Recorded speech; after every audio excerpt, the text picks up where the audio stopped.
Hi hello, ഇന്നൊരു ഫെർട്ടിലൈസറുമായിട്ടാണ് വന്നേക്കുന്നത് കേട്ടോ. ഇത് അരി കഴുകിയ വെള്ളമാണ്. ഒരു 5-6 പ്രാവശ്യം അരി കഴുകിയിട്ട് ഒരു 10 ലിറ്റർ വെള്ളം ആക്കിയിട്ടുണ്ട്.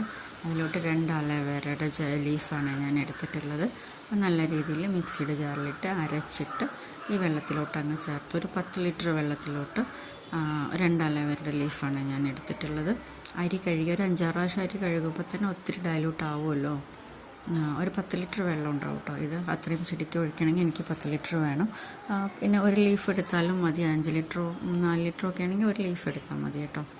എന്നിട്ട് ആ വെള്ളത്തിൽ നല്ല രീതിയിൽ ചേർത്തിട്ട് അരിച്ച് ഞാൻ അതൊരു ബോട്ടിലാക്കിയിട്ടുണ്ട്. ഇത് ഓരോ പ്ലാന്റിനെ എങ്ങനെ കൊടുക്കണമെന്ന് പറഞ്ഞുതരാം. ഡെൻഡ്രോബിയത്തിന് കൊടുക്കുമ്പോൾ ഇതേപോലെ പ്ലാന്റ് മൊത്തത്തിൽ അങ്ങ് സ്പ്രേ ചെയ്തിട്ടുള്ളേ. ലീഫിലും തണ്ടയിലും റൂട്ടിലൊക്കെ അങ്ങ് സ്പ്രേ ചെയ്തിട്ട് നിറയെ അങ്ങനെ ഫുള്ളായിട്ട് അങ്ങ് സ്പ്രേ ചെയ്യാം. ഇപ്പോൾ ഫ്ലവറുള്ള ഡെൻഡ്രോബിയ ആണെങ്കിൽ ഫ്ലവറിലാവാത്ത രീതിയിൽ പ്ലാന്റ് മാത്രം നനച്ചു കൊടുക്കുക. ഇതേപോലെ ലീഫിലും റൂട്ടിലും തണ്ടിലൊക്കെ ആയിട്ട് സ്പ്രേ ചെയ്ത് കൊടുക്കണേ. പിന്നെ ഫെലനോപ്സിസ് നമ്മളെപ്പോഴും ശ്രദ്ധിക്കേണ്ട കാര്യമാണ്. ഫെലനോപ്സിസിന് കൊടുക്കുമ്പോൾ അതിൻ്റെ കൂമ്പിലാവാത്ത രീതിയിൽ അതിൻ്റെ റൂട്ടിൽ മാത്രം നല്ല രീതിയിൽ വെള്ളം സ്പ്രേ ചെയ്ത് കൊടുക്കുക. കൂമ്പിലാവാതിരിക്കാൻ പരമാവധി ശ്രമിക്കുക.